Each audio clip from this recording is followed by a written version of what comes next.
இடைப்பட்ட தேவன் இந்த நேரத்திலும் உம்முடைய சத்தியத்துக்குள்ளாக எங்களை வழி நடத்தி ஆண்டவரே முடிவு மட்டும் உம்முடைய பிரசன்னம் எங்களோடு கூட இருக்க போகிற உம்முடைய கிருபைக்காக உமக்கு ஸ்தோத்திரம். ஆண்டவரே தங்களை தாழ்த்தி உம்முடைய சமூகத்திலே மற்ற நேரமாக காத்திருக்கிற ஒவ்வொரு பிள்ளைகளையும் நீர் ஆசீர்வதித்து கர்த்தாவே இந்த இடத்தை விட்டு கடந்து செல்லும்போது உம்மோடு கூட கடந்து செல்ல ஆண்டவரே அங்கே சௌரன் சொன்னது போல கர்த்தாவே நீர் இல்லாமல் நாங்கள் போக மாட்டோம் என்ற வண்ணமாக ஆண்டவரே இந்த இடத்திலிருந்து உம்முடைய பிரசன்னத்தோடு ஒவ்வொருவரும் கடந்து செல்ல நீ கிருபை செய்யும். இந்த வேளை ஆசீர்வதியும், திறக்க போகிற வார்த்தை ஆசீர்வதியும். யாவில் உம்முடைய கிருபை எங்களோடு கூட இருக்கட்டும். யாவை உம்முடைய சமூகத்திலே தாழ்த்தி இயேசு கிறிஸ்துவின் நாமத்தில் கேட்கிறோம். ஆமேன், ஆமேன். நாங்கள் நின்ற வண்ணமாகவே நாங்கள் லூக்கா 17ஆம் அதிகாரத்துக்கு நாங்கள் திருப்ப போகிறோம்.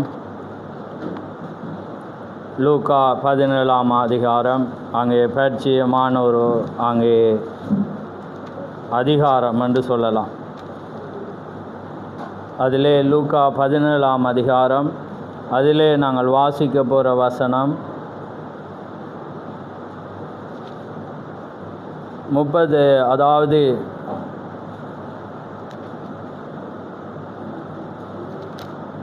நீங்கள் 32ஆம் வசனத்தை மாத்திரம் நாங்கள் வாசிப்போம். நேரம் கடந்து போகிறபடினாலே 32ஆம் வசனம் லூக்கா 17:32 நான் வாசிக்கிறேன். லோத்தின் மனைவியை நினைத்து கொள்ளுங்கள்.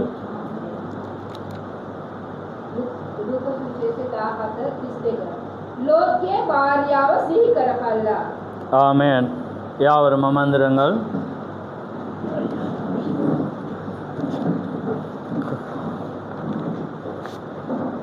கர்த்தருடைய பரிசுத்த நாமம் மகிமைப்படுவதாக. இந்த அருமையான நேரத்திலே மற்றும் நேரமாக தேவனுடைய பிரசன்னத்துக்குள்ளாக தேவன் வழி நடத்தி வந்த தேவன் நேரம் போதாததினாலே நாங்கள் சீக்கிரமாக கடந்து போக வேண்டிய நேரம். நான் ஒரு 10-15 நிமிடம் பேசி நான் கடந்து போக போகிறேன். அங்கே இறுதியிலே அங்கே சகோதரன் மோசஸ் உங்களுக்காக ஒரு 5 நிமிடம் அங்கே பேசுவார். நாங்கள் அடுத்த காலங்களிலே நாங்கள் இன்னும் அதிகமாய் தேவனுடைய பிரசன்னத்துக்குள்ளாக கடந்து செல்ல நாங்கள் விரும்புகிறோம். ஆமேன். ஏனென்றால் இந்த உபவாசமானது ஒரு மகிமையான ஒரு காரியம். இந்த நேரத்திலே நாங்கள் ஒரு சந்தோஷத்தை நாங்கள் அனுபவித்து கொண்டிருக்கிறோம். ஆமேன். ஏனென்றால் நாங்கள் தேவனோடு தீக்க சொல்றார், நாங்கள் எதுக்கு அதிகமாக கொடுக்குறோமோ அதுதான் வளரும் என்று. போமா இல்லையா? அதான் வெள்ளை நாய் 2 கருப்பு நாய். நீங்கள் எதுக்கு அதிகமாக சாப்பாடு கொடுக்குறீங்களோ அதுதான் புஷ்டியாக இருக்கும். அதே போல் நாங்கள் தேவனுக்கு அதிகமாக தேவனுடைய வார்த்தையில் நாங்கள் அறியக்குள்ள நாங்கள் அதிகமாக வளருவோம். இப்படியே நாங்கள் இருந்துடலாம் என்ற ஒரு எண்ணம் எங்களுக்கு தோன்றுகிறது. ஆமேன். ஏனென்றால் அப்படிப்பட்ட ஒரு காலத்தில் அதனாலே நீங்கள் எல்லாரும் வந்ததை குறித்து நான் மிக்க மகிழ்ச்சி அடைகிறேன்.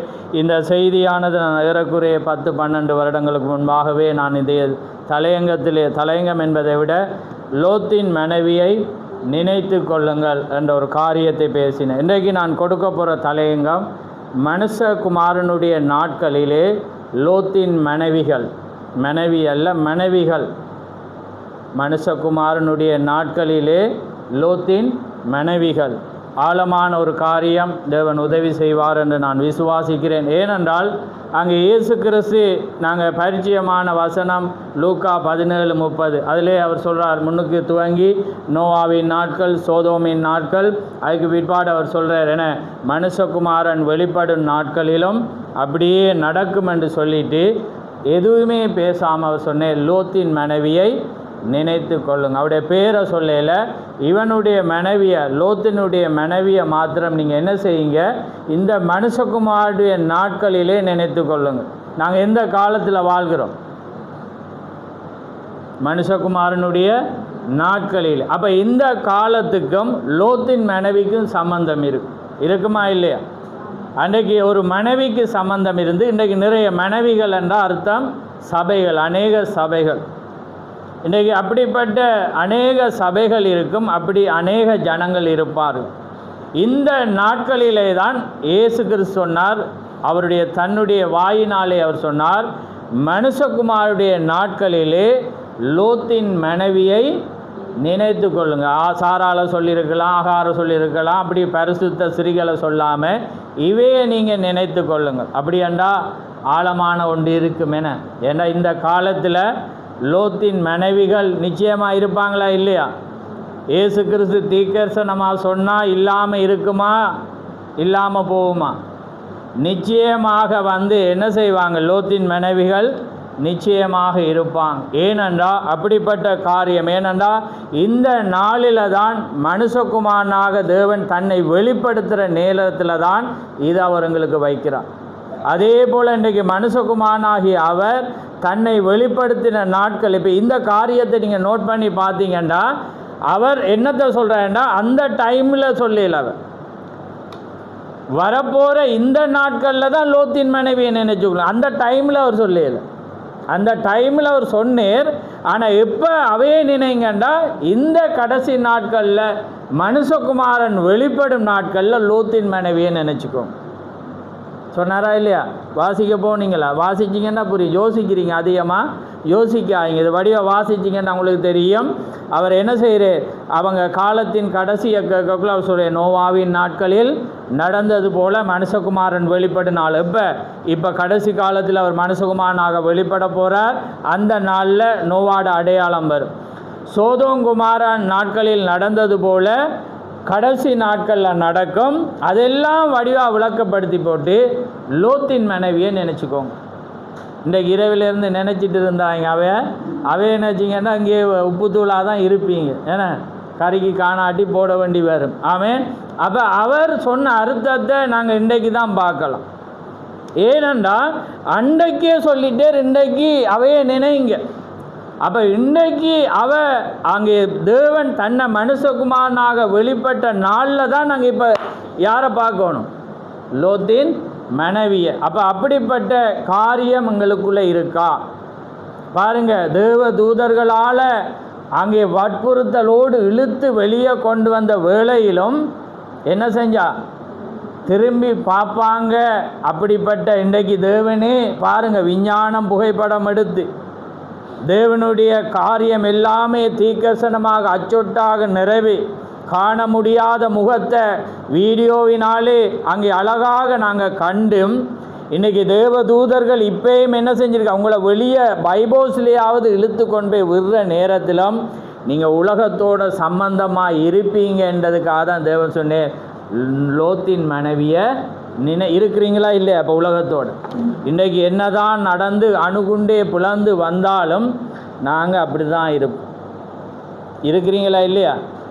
இல்லை, எல்லாத்தையும் விட்டுட்டு தீவிரமாக ஓடி அவர் சொல்கிற மலைக்கு போங்க பாருங்கள். அதுலேயும் ஈஸி, எங்களுக்கு டைமை குறைச்சி தாங்க. ஏன்னா அவர் சொல்கிறேன், நீங்கள் மலைக்கு ஓடி போய் உங்களை தப்பித்து கொள்ளக்குள்ள அவன் சொல்லுவான் உங்களுக்கு ஏன்னா அவன்கிட்ட கெஞ்சி கேட்குற எங்களுக்கு அங்கேயெல்லாம் ஓட காலையில் அது ஏன்னா அங்கே போகல. இங்கே பிள்ளைங்களுக்கு பக்கத்தில் ஒரு ஊர் இருக்குது, அங்கே நம்ம ஓடி தப்புறோம் பாருங்கள். தேவதூதர்கள் அது யாருக்காக இரக்கம் கிடைக்குது? ஆபிரகாமுக்காக. ஆபிரகாமை நினைச்சு தான் தேவன் லோத்துக்கு ஒரு டைமை கொடுத்துட்டு இருக்கு. அப்போ அவர் பாருங்கள் வடிவா அழகாக இயேசுக்கு சொல்கிறார். இந்த கடைசி நாட்களில் மனுஷகுமாரன் வெளிப்பட்ட நேரத்தில் இன்றைக்கி மனுஷகுமாரனாகிய இயேசு கிறிஸ்து வெளிப்பட்டிருக்கிறார். ஆமென். இன்றைக்கி அதில் நிறைய கேள்விகள் இருக்குது. நாங்கள் எப்பயுமே அதை தாங்கின மறுபடியும் முதல்ல இருந்தான்னு யோசிச்சிருவீங்க. ஏன்னா அதெல்லாம் நீங்கள் தெளிவாக இருக்கிறீங்க. ஏன்னா அப்போ அதனால் இன்றைக்கி தேவன் அங்கே பிரண்ணாமுக்குள்ளாக வெளிப்பட்டார்.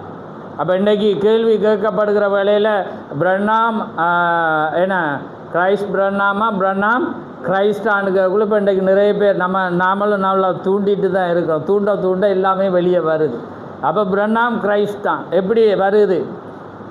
இப்போ ஒருவருக்குள்ளே தேவன் வந்தால் யார் இப்போ தேவன் உள்ளே வர்ற அப்படின்னா யார பேரை நாங்கள் சொல்லுவோம்? பிரண்ணாமன். அப்போ பிரண்ணாமன்னு சொல்கிறாங்க. ஆனால் அது வெளிப்பாடு. ஒரு கணவன் மனைவியை விவாகம் பண்ணும்போது மனைவிட பேரே அழிஞ்சு போயிடும். ஓமா இல்லையான்னு சொல்லுங்கள். அழிஞ்சு போதா இல்லையா? அதுக்கு பிறகு யார பேரால் அவள் அழைக்கப்படுறான். அப்போ பிரண்ணாமுக்குள்ளே தேவன் வந்தால் அங்கே பிரண்ணாமே இல்லை. ஓமா இல்லையான்னு சொல்லுங்கள். நான் உலக காரியத்தை வச்சு நான் பேசுகிறேன். ஏன்னா இப்போ இன்றைக்கி இப்போ அங்கே அவைய ஸ்கூலில் மனைவியை அழைக்கும் போது அங்கே மிஸ்ஸஸ் ரொபின்சன் விளங்குதா? அந்த பேர் அவட பேர் அங்கே மறைக்கப்பட்டு இன்றைக்கு அவர் மணவாளன் இயேசு கிறிஸ்து, நாங்கள் மணவாட்டி, பிரண்ணாமும் ஒரு மணவாட்டி, நானும் ஒரு மணவாட்டி, நீங்களும் மரம். அப்போ உங்களுக்குள்ள தேவன் வருகிற வேளையில் நீங்கள் மிஸ்ஸிஸாக மாறுறீங்க, திருமதியாக மாறி அவர பேர் தான் வரும். அங்கே கிரைஸ்ட் பிரண்ணாமா மாற இயலாது, கிரைஸ்ட் ஜீசஸ் கிரைஸ்ட். ஆமேன். ஏசு கிறிஸ்து தான் கிரைஸ்ட் ஆகிருக்கிறேன், அவர் தான் ஏசு கிறிஸ்துவாயிருக்கிறேன். கிறிஸ்து என்பது ஒருவர் தான்.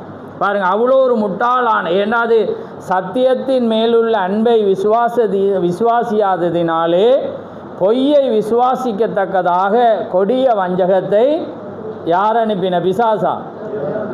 தேவன் தான் அனுப்பு. நீங்கள் உங்களுக்கு சத்தியத்தின் பேரில் உள்ள அன்பு வேணும், அதை போதிக்கிறவங்களில் அன்பு கூறுவோம். சத்தியத்தில் அதான் சொல்கிறேன், நீங்கள் என்னிடத்தில் அன்பாக இருந்தால் என்னுடைய கற்பனைகளை கைக்கொள்வீங்க. கற்பனை கைக்கொள்கிறவனிடத்திலே தேவ அன்பு பூரணமாயிருக்கிறது. கற்பனைகளை கைக்கொள்கிறவனிடத்தில் தான் தேவ அன்பு இருக்கு. என்னிடத்தில் அன்பாக இருக்கிறவன் என்னுடைய கட்டளைகளை. அப்போ பாருங்கள், தேவன் ஒருவனை அனுப்பும்போது அந்த செய்தியை நாங்கள் நேசிக்கும் போது தான் நாங்கள் இயேசு கிறிஸ்துவை நேசிப்போம். ஏன்னா அவர் தான் அனுப்பினர். அப்போ பாருங்கள், இப்போ இன்றைக்கு எப்படிப்பட்ட ஒரு பொய்யை விசுவாசிக்கத்தக்கதான ஒரு காலம் இருக்குது. ஏன்னா அவங்க மறுரூபமாகலை. இப்போ நாங்கள் ஸ்பீடாக போகிறதுக்காக ஸ்பீடாக 2-3 சொல்கிறோம். பாருங்கள், லோத்துக்கும் ஆபிரகாமுக்குள்ள வித்தியாசம். ஆபிரகாமுடைய என்ன வந்துச்சு? பேர் மாறிச்சா இல்லையா? லோத்துக்கு பேரை மாற்றினாரா தேவன்? நீங்களே சொல்லுங்கள். இப்போ 2 பேர் இருக்கிறாங்க. அங்கே ஒருவர் வந்து ஆபிரகாமோடு இருந்து ஆபிரகாமை சந்திக்கிறேன். இங்கே 3 பேர், அதே 3 பேர் தான் ஆபிரகாம்கிட்டே போகிறேன். ஆபிரகாமுக்கு தெளிவு இருந்துச்சா இல்லையா? ஆபிரகாம் ஆண்டவரே என்று தான் சொன்னான். ஆனால் அதே 3 பேர் அங்கே போகக்குள்ள ஆண்டவன்மார்களே என்றான். இங்கே பார்க்குறக்குள்ள உனக்கு உற்பத்தி காலத்திட்டத்தில் நான் வரணுமெண்டா உன்னை பேர் ஆபிராமிலேருந்து ஆபிராமா மாறும். நீ லோத்துக்கு ஒன்றுமே சொல்லல, அவனுக்கு பொடி சேஞ்சும் இல்லை, பேர் சேஞ்சும் இல்லை.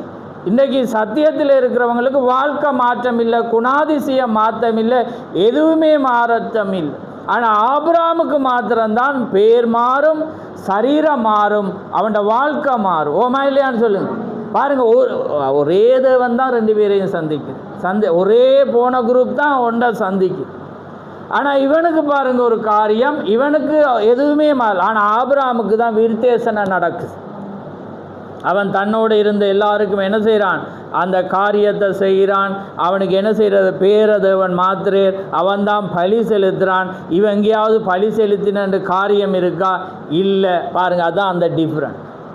இப்போ நீங்களும் யார் என்பதை பாருங்கள். நீங்கள் உங்களோட பொடி சேஞ்ச் ஆகுதா? அதுக்காக தான் க்ரீம் பூசுறன்னு சொல்லிடுறாங்க. ஏன்னா அப்படி அந்த பொடி சேஞ்சில் உங்களோட உட நட பாவனை, உங்களோட வாழ்க்கை முறைகள் எல்லாமே மாறுறதான் பொடி சேஞ்ச். ஆனால் உண்மையாகவே 18 வயசுக்கு மாறுவீங்க. ஏன்னா அப்போ ஒரு அழகுள்ளவங்களாக இருப்பீங்க. ஆனால் அதுவும் மாறும். ஆனால் அதுக்கு முன்பு உங்களோட காரியம் எல்லாம் மாறும். உங்களோட பேரை விசுவாசிப்பீங்க. ஞானஸ்தானம் பெற்று வந்த அந்த பேரை தான் நீங்கள் எல்லாருக்கும் சொல்ல விரும்பி. ஏன்னா உங்களுக்கு பேர் மாற்றம் வேணும். அப்போ பேர் மாறக்குள்ள தான் உங்களோட வாழ்க்கை. பாருங்கள், அதான் இன்றைக்கு யாரோ எடுத்தாங்க பேர்.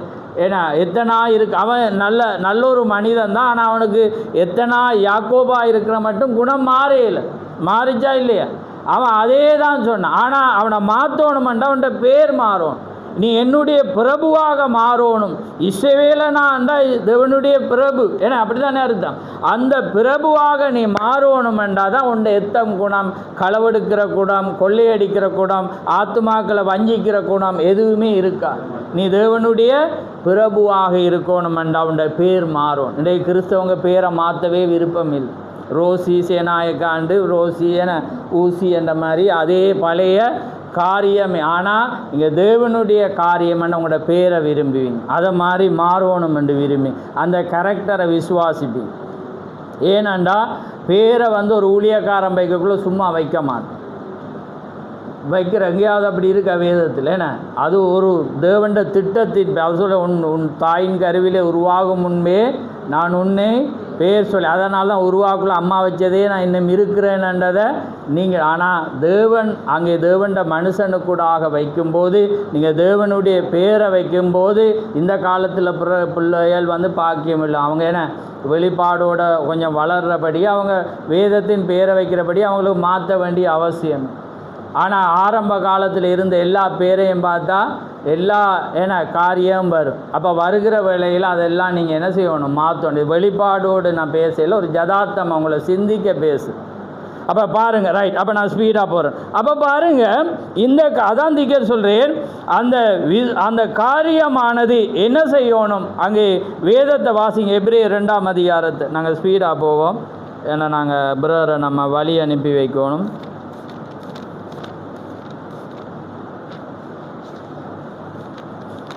ஏன்னா இன்றைக்கு நிறைவானதை நாங்கள் நிறைய கற்றுக்கொண்டோம், அதனால் நான் அதிகமாக பேச விரும்பலை. ஆனால் நேற்று இதோட இதை பொறுத்த இருந்தேன்னா நான் இன்றைக்கு டைம் இல்லை, நம்ம காலம் இருந்தால் நாங்கள் பார்ப்போம். ரைட்.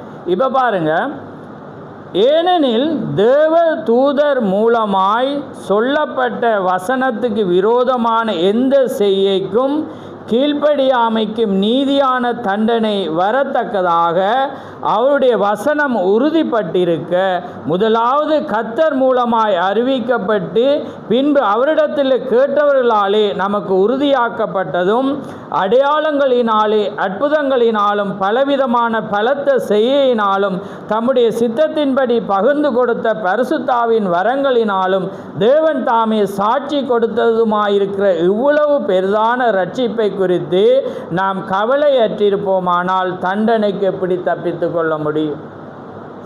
சிங்களத்தில் நீங்கள் வீட்டை வாசிங்க, என்ற ஸ்பீடாக போகிறதால.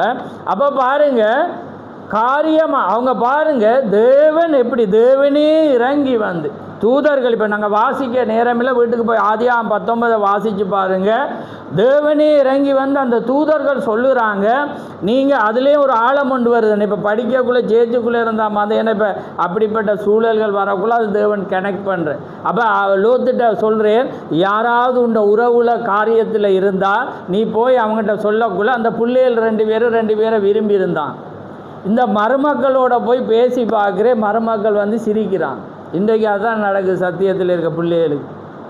அது ஏதாவது ஒன்றை தெரிவு செய்து அவங்கள்ட்ட போய் ஞானஸ்தானம் கொடுப்போம், வாங்க அதை செய்வோம்னா அவங்க எங்களை பார்த்து சிரிக்கிறான். கூட்டிகிட்டு வர்றாங்களா இல்லையா? அப்போ இந்த காலம் பாருங்கள் இவ்வளோ பொருந்துது, பாருங்க பொருந்துதா இல்லையா? அவர் அதான் இயேசு கிறிஸ்துவனர் லோத்தின் மனைவியை வடிவா தூதர்கள் இறங்கி, இப்போ இன்றைக்கு 63 பிப்ரவரி 28 பேசுகிறோம், தூதர்கள் இறங்கி வந்துட்டாங்க. ஆமே, யோசிச்சுட்டு இருக்கிறீங்க. அப்போ பாருங்கள், தூதர்கள் இறங்கி வந்து காரியங்களை வெளிப்பட்டு இனி காலம் செல்லாதென்று சொல்லி இனி தீர்க்கதரிசனங்கள் நிறைவேறி இன்றைக்கி பிள்ளைகள் வந்து உலகத்தை என்ன செய்யுது, தெரிவு செஞ்சு இன்றைக்கி அதையும் கொண்டு வராமல் இங்கேருந்து எல்லாமே புறப்பட்டு போகிற ஒரு காலமாக இருந்தபடியாக தான் இயேசு கிறிஸ்துவினை லோத்தின் மனைவியை இன்றைக்கி சபை வந்து அப்படி தான் இருக்குது, புரியுதா? ஆனால் ஆபிரகாம் மாத்திரம்தான் பேர் மாறும், பொடி மாறும், உடுப்பு மாறும். அவன்தான் தேவனோடு அப்படியே அவன் என்ன செய்வான், மாறி கடந்து போவான். இன்றைக்கி நான் அப்படியே வாசிச்சொன்றிருக்கக்குள்ளே அந்த புத்தகத்தில் திருப்பக்குள்ளே நான் இதை கொண்டு வரையில், அப்போ அதில் பாருங்கள், அது அவர் சொல்கிறார் அழகை பாருங்கள் எப்படி. அதில் பாருங்கள் ஆபிரகாமை குறித்து. ஆபிரகாம் ஒரு கூடாரத்தில் வாழ்ந்து வந்தான். அவன் எல்லாவற்றுக்கும் சுதந்திரவாளியாக இருந்தும் ஒரு சிறு கூடாரத்தில் ஜீவித்தான்.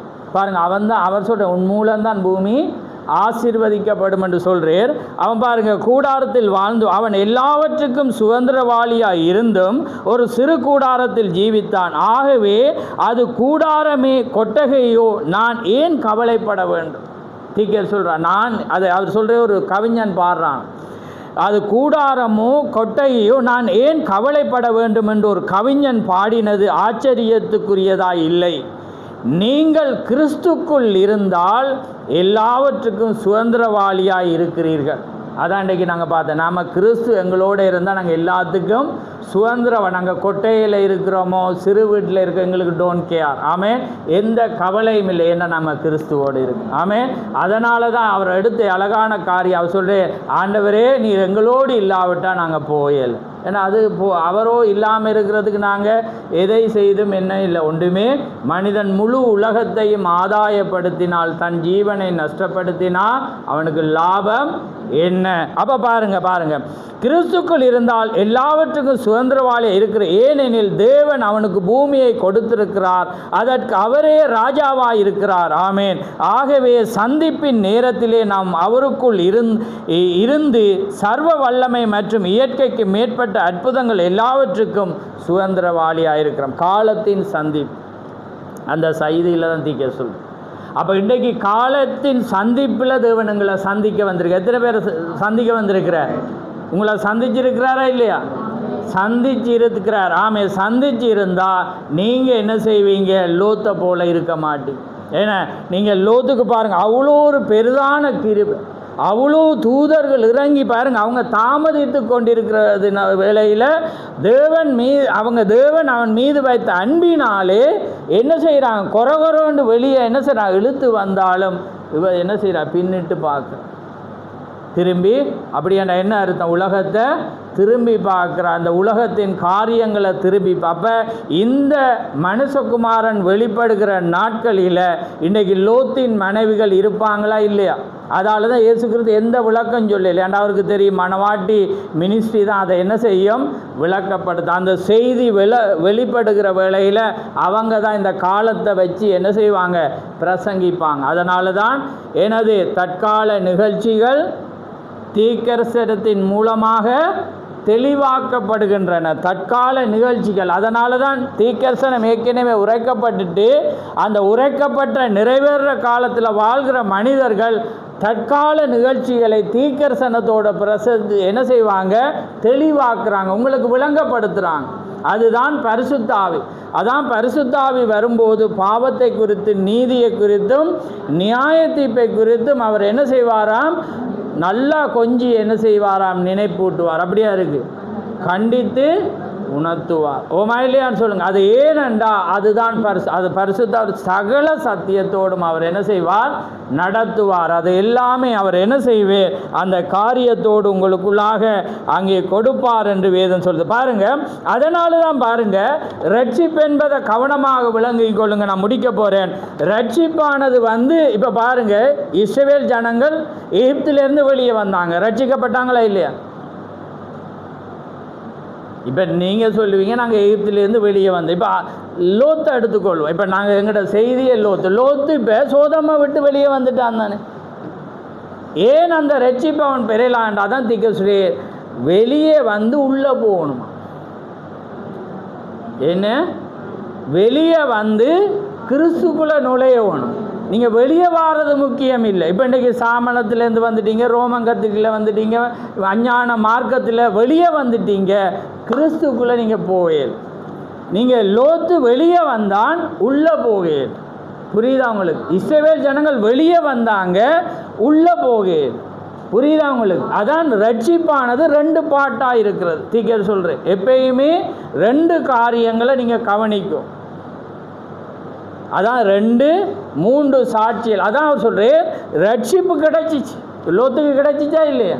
அந்த ரட்சிப்பு என்ன செஞ்சிச்சு? லோத்துட மனைவிக்கு கிடைச்சிச்சா இல்லையா? ரட்சிப்பு சொல்லுங்கள். ரட்சிப்பு கிடைச்சிச்சு தானே. அழிய போகிற சோதோமில் இருந்து தேவன் கொரகொரண்டு வெளியே எழுத்து. இன்றைக்கி ரட்சிப்பு உங்களுக்கு வந்திருக்கா இல்லையா? வந்திருக்கு. ஆனால் அழியாத வண்ணம் போகணுமெண்டா கிறிஸ்துட வார்த்தைக்குள்ளாக போகணும். சத்தியத்துக்குள்ளே போகாட்டி நீங்கள் அழிஞ்சு போவீங்க. இதுதான் லோத்தின் மனைவியை நினச்சிக்கோங்க. தேவன் உங்கள் மீது வச்சு யாரையோ ஒரு நேசத்திலால் இப்போ எடுத்துட்டு சரியா, யாரையோ ஒரு நேசம் ஆபிரகாமன் நினைவு கூர்ந்து அன்றைக்கு லோத்தை நினைச்சது போல் ஏதோ ஒரு பாவ புண்ணியங்களோ, ஏதோ ஒரு காரியங்களோ, என்னொரு வரங்களோ, ஏதோ நீங்கள் தேவனுக்காக செய்ததோ உங்களை என்ன செஞ்சிட்டே தேவன் வெளியே கொண்டுட்டே. நீங்கள் தான் இப்போ உள்ள நுழையும். புரியுதா உங்களுக்கு? நீங்கள் வார்த்தைக்குள்ளாக நுழையாட்டி இன்றைக்கி ரட்சிப்பு எங்களுக்கு வந்திருக்கிறது.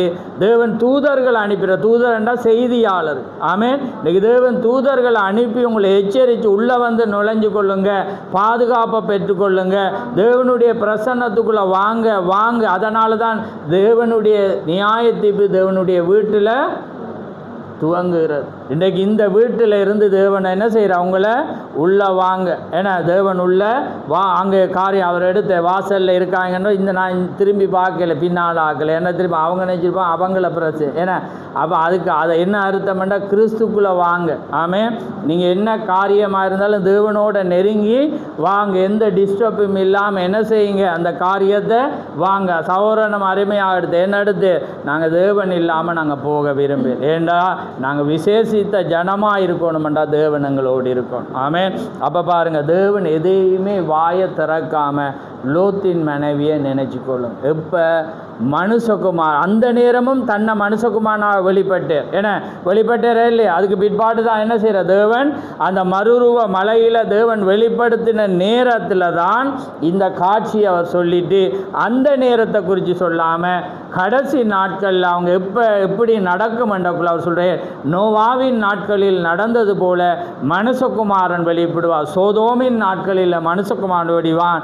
நீங்கள் எல்லாம் சொல்லிட்டு பிணம் எங்கேயோ கழுகுகள், தமிழ் வேதாமத்தில் பிணம் எங்கேயோ கழுகுகள், அன்றைக்கி ஏசாயில் இதில் சொன்னதையோ தெரியல, ஆங்கில வேதாமத்தில் அன்றைக்கி பார்த்தேன் நான், அடிக்கப்பட்ட பிணம் எங்கேயோ கழுகுகள் உண்டாகும். ஏன்னா பிணத்தை கழுகு சாப்பிடாது, அடிக்கப்பட்டதை தான் அது சாப்பிடும். ரத்தம் ஓடிட்டு இருக்கக்குள்ள தான் கழுகு எல்லாம் வந்து அப்படியே தூக்கிட்டு போகும். இன்றைக்கி செத்த பிணத்தில் நிறைய சபையில் ஆட்கள் இருக்கிறாங்க, அவங்க நினைக்கிறாங்க பிணமண்டு, அது பிணமாக தான் அவங்க இருப்பாங்க. ஆனால் வேதம் சொல்லுது, ஆங்கில வேதம், அடிக்கப்பட்ட பிணம் எங்கேயோ, அடிக்கப்பட்ட இறைச்சி எங்கேயோ அங்கே கழுகுகள் ஒன்றாக பாருங்கள். வெளிப்பாடு எப்படி மாறுது. அதனால் நீங்கள் எப்பயுமே வெளிப்பாட போதிக்கிற ஒரு காரியத்தோடு நீங்கள் எப்பயுமே நீங்கள் கடந்து போகக்குள்ள தான் தேவனுடைய காரியத்தை நீங்கள் என்ன செய்ய, அதான் திக்க சொல்லி அடிக்கப்பட்ட. நீங்கள் அவரை செய்தி பார்த்தா தெரியும். தமிழில் இப்போ சில இடங்களில் மொழிபெயர்க்கிறாங்க, ஏன்னா இது தமிழில் இப்படி இருக்குது, ஆங்கிலத்தில் இப்படி இருக்குது. அப்போ அதனால தான் திக்க சொல்லி அந்த காரியம். அப்போ பாருங்கள் நீங்கள் என்ன செய்யணுமெண்டா, அதான் திக்க சொல்லி ஆபிரகாமுடைய சரீரம் மாறினது, அவனுக்கு புதிய நாமம் கொடுக்கப்பட்டது, எல்லாமே நடந்தது. ஆனால் இங்கே பார்க்குற வேளையில் லோத்துக்கு மாறினதே எதுவும் இல்லை. தேவனும் அதை அவன் மாற்ற விரும்பலை. ஏனென்றா அவன் ஒரு பிரபலமாகவே அவன் ஒரு விரும்பினான். ஆனால் அவனுக்கு அந்த 2 பேதுருவில் நீங்கள் 2ஆம் அதிகாரத்தில் வாசிக்கக்குள்ள அந்த நடக்கிற பாவங்கள் காரியங்கள் எல்லாத்தையும் குறித்து என்ன நீதிமானாகிய லோத்தண்டு வேதம் சொல்லுது. நீதிமானாகிய லோத்துடைய மனம் என்னதான் நல்ல வசனம் நடையில் எழுதியிருக்கு, நல்ல ஒரு வசனம் தான். மனசாவப்பட்டா, ரைட், நல்ல ஒரு வசனம் நடதான், ரைட், ஓகே. அதை நீங்கள் பாருங்கள் 2 பேர். அப்போ நீதிமானாகி அவனுடைய மனம் அப்படி பாரப்பட்டுச்சு, ஆனால் அவன் வெளியே வர வலிக்குது, அவன் மாறணுமெண்டு. இப்போ நாங்கள் என்ன செய்கிறோமெண்டா, அந்த இடத்திலிருந்து பிள்ளையை பார்த்து இருக்கிற மொழிய அந்த இடத்திலிருந்து வெளியே வர எங்களுக்கு என்ன இல்லை, விருப்பம் இல்லை. புரியுதா உங்களுக்கு? ஒரு வாழ்க்கை முறை எங்கள்ட எந்த காரியம் வந்து என்ன செய்கிறது, அந்த லோத்துக்கு வந்து அந்த சோதோம் வந்து தவறாக தான் போகுது. ஆனால் அவன் அதில் இருக்கிறான், நான் நீதிமானாக இருக்கிறான். அந்த பாவத்தை அவன் செய்யலை, ஆனால் அதில் இருந்து அதை பார்த்து ஐயோ இப்படி போகுது இப்படி போகுது இப்படி போகுது இப்படி போகுதேன்னு இருக்கிறான். வாசித்து பாருங்கள் 2 பேர்.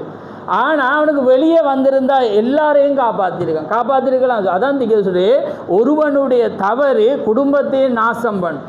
ஓமா இல்லையா, சொல்கிறா இல்லையா? அப்போ பாருங்கள், அவன் லோத்து இப்படி வரக்குள்ளேயே வெளியே வந்திருந்தா மனைவி பாதுகாக்கப்பட்டு பிள்ளைகளும் பாதுகாக்கப்பட்டிருப்பான்.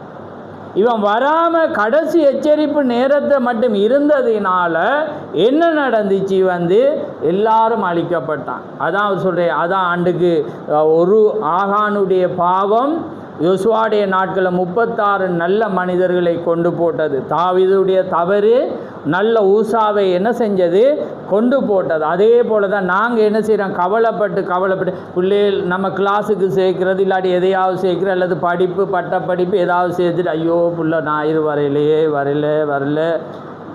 இயேசு சொன்ன லோத்தின் மனைவியை சொல்லுங்கள், நீங்கள் தான் சொல்லுங்கள், லோத்தின் மனைவியை நினைக்கிறீங்க. அவன் நீதிமானண்டா நீங்கள் அவனை தவறாக புரிஞ்சிடக்கூடாது. நீதிமான் நீங்கள் எந்த கட்டத்தில் இருக்கிறீங்க சொல்லுங்கள், டக்குன்னு சொல்லுங்கள். தேவன் 3ல் பரிபூர்ணப்படுறேன் சொல்லுங்கள் டக்குன்னு. நீதிமானாக்குதல், பரிசுத்தமாக்குதல், பரிசுத்த ஆவியின் அபிஷேகம். யூதாஸ் எந்த கட்டத்தை வந்தான் சொல்லுங்கள்? 2 கட்டம் வந்தானா இல்லையா? அப்போ யூதாஸ் நீதிமான் தானே. நான் செய்தியை பேசுகிறேன்னா சரியா? இப்போ யூதாஸ் 2 கடந்தான்னு நான் சொல்லலை. யார் சொல்கிறேன்? தீக்கர் சொல்கிறேன். 2 காரியத்தில் ஆனால் பரிசுத்த ஆவியை பெறையல். அப்போ நீதிமான் அவன் நீதிமானாக தான் என்ன பெறார் என்று சொல்லிட்டு அப்படி இல்லை. அதுக்கு ரட்சிப்புக்கு சம்பந்தம் இல்லை. நீங்கள் நிறைய பேர் நீதிமானா தவறாக உங்களை சொல்லவர்கள் நிறைய பேர் நீதிமானாக இருக்கிறீங்க அப்படி என்ற அர்த்தம் சொல்லுங்கள். ஒருபோதும் நீங்கள் பாவி தான், ஆனால் இயேசு உங்களுக்கு மரித்ததால் நீங்கள் ஒருபோதும் பாவம் செய்யலை. அதுக்கும் பரலோகத்துக்கும் சம்பந்தம் இல்லை, அதுக்கும் ரட்சிப்புக்கும் சம்பந்தம் இல்லை. லோத்து நீதிமான் தான், வெளியே வந்தான், உள்ளே போயல். ஆபிரகாமோட சேர்ந்து ஏன்னா சாய்ஸ் லோத்துக்கு தான் முதல்ல கொடுக்கப்பட்டுச்சு. ஆபிரகாம் எப்பயுமே செகண்டை விரும்பினான், 2வது. ஏன்னா அவனுக்கு தெரியும் உன்மூலம்தான் நான் கால் வைக்கிறதான் ஆசீர்வதிக்கும். அதனால தான் நாங்கள் யாருக்கும் விட்டு கொடுப்போம். விட்டு கொடுத்தா நாங்கள் எதை நம்புகிறோமோ அதை தேவன் ஆசீர்வதிப்போம், நாம் எதை விசுவாசிக்கிறோமோ தேவன் அதை ஆசீர்வதிப்போம். அப்போ பாருங்கள், இந்த காரியத்தை கவனமாக பாருங்கள். அவனை நீங்கள் இன்றைக்கு நானும் நீங்களும் பிளவுறது இதுதான். நாங்கள் ஒன்றை அனுப்பி போட்டு ஒன்றை செய்கிறத வச்சு கவலைப்பட்டுட்டு இருக்கிறோம். அதிலேயே நிப்பாட்ட இல்லாமல் இருக்குது. புரியுதா உங்களுக்கு? அதில் ஏன் உங்களால் நிப்பாட்டியலாம் இருக்குது? அது புலண்டு ஏன் உங்களால் நிப்பாட்டி அதிலிருந்து ஓடி தப்பித்து கொள்ளலாருங்க? நீங்கள் நீதிமானாக இருக்கிறீங்க. நீங்கள் நீதிமானாக இருந்து ரட்சிப்பு கிடைக்காது. பரிசுத்த ஆவியை பெறுங்க. பரிசுத்த ஆவி தான் வார்த்தையோடு இருக்க புரியுதா? அதனால் நான் சிம்பிளாக இது பெரிய 2-3 மணித்தளம் பிரசங்கிக்கிற செய்தி, ஆழமான செய்தி. லோத்தின் மனைவியை இயேசு கிறிஸ்து ஒரு வேர்டில் முடிச்சுட்டே லோத்தின் மனைவியை நினச்சிக்கணும். புரியுதா உங்களுக்கு? வேறு எதுவும் சொல்லலாம். எந்த காலத்தில் இந்த தீர்க்கதரிசியுடைய நாட்கள் 7ஆம் தூதனுடைய நாட்களில் மனுஷகுமாரன் வெளிப்படுவார். தீர்க்கதரிசிக்குள்ளாக தேவன் வெளிப்படுற நாட்களில் சபைகள் அப்படி இருக்கும். இன்றைக்கு நிறைய நீதிமான் இருப்பாங்க, அவங்க நீதிமான் தான், மாற்று கருத்து இல்லை. நீங்கள் சொல்லுகிறது போல் நாங்கள் எதுவும் தவறு செய்யலை, நாங்கள் உத்தமர்கள், நீதிமான், இயேசு எங்களுக்கு மரிச்சிருக்கு, எல்லாம் சந்தோஷம். பாவத்தை பார்த்து வேதனை அடைஞ்சி இருக்கிறீங்க. பாவத்திலிருந்து கூட பிள்ளையை ரட்சிக்கேன் உங்களால் இழுக்கலாம் இருக்குது. நீங்கள் இழுங்க. பிள்ளையை தண்டியாத மனிதன் என்னைய புறம்பை கையாளாதவன் தன் பிள்ளையை பகைக்கிறான் என்றது போல் உங்களுக்கு உரிமை இருக்குது. நீங்கள் பிள்ளைய ஜீவனோடு காப்பாற்றணுமெண்டா அதை தடை செய்யுங்க. தேவனுக்கு எதிராக இருக்கிற எதுவாக இருந்தாலும் தடை செய்யுங்க. நாளைக்கு அழ வேண்டிய நேரம் வரும். இந்த உலகம் அதான் தீர்க்கதரிசி சொன்னதை நாங்கள் பார்த்தோம். அவர் சொல்கிற என்னுடைய எதிரி கூட பாதாளத்தில் இருக்கக்கூடாது. அதனால் முடிக்க விருப்பம் இல்லாட்டி நான் உங்களை முடிக்கிறேன். அதனால் கர்த்தர் உங்களுக்கு உதவி செய்வார் என்று நான் விசுவாசிக்கிறேன். அதனால் லோத்தின் மனைவியை நினச்சி கொண்டு படுத்துறாதீங்க. அவள் செஞ்ச புலையை நீங்கள் செய்யாமல் இருக்கணும்னு நினைங்க. உன்னை போல நான் இருக்க மாட்டேன் அப்படி நினைங்க. அதனால் இன்றைக்கு அப்படி போய் நினைங்க. அவைய மாறி நினைச்சி பரவாயில்ல அவையா நினைச்சாதானே என்று நினைச்சிடாங்க. ஏன்னா கர்த்தர் தாமே உங்களை ஆசீர்வதிப்பாராக. ஆமென். நாங்கள் ஒரு விசை நாங்கள் ஜெபத்தை நாங்கள் ஏறெடுப்போம். நன்றி கர்த்தாவே, உமக்கு ஸ்தோத்திரம். ஆண்டவரே, மாறாத தேவனே, உமக்கு ஸ்தோத்திரம். மற்ற நேரமாக எங்களை வழி நடத்தின உம்முடைய மேலான அந்த கிருபைக்காக உமக்கு ஸ்தோத்திரம். மீதியாய் நடக்கிற யாவிலும் ஆண்டவரே உம்முடைய பிரசன்னம் கூட இருக்கட்டும். ஆகாரத்தை ஆசீர்வதியும். பிரயாணப்பட்டு போகிற ஒவ்வொரு சவலோடு உம்முடைய கிருபை கூட இருக்கட்டும். இம்முடைய நேரமாக எங்களோடு கூட இருந்த உம்முடைய மேலான அந்த கிருபைக்காக உமக்கு ஸ்தோத்திரம். இந்த வேளை ஆசீர்வதியும். யாவையும் உம்முடைய கரத்திலே தாழ்த்தி இயேசு கிறிஸ்துவின் நாமத்தில் கேட்கிறோம். ஆமென், ஆமென். கிறிஸ்துக்குள்ளாக சகோதரன் ஒரு 5 நிமிடம் பேசுவார். நம்ம அதுக்கு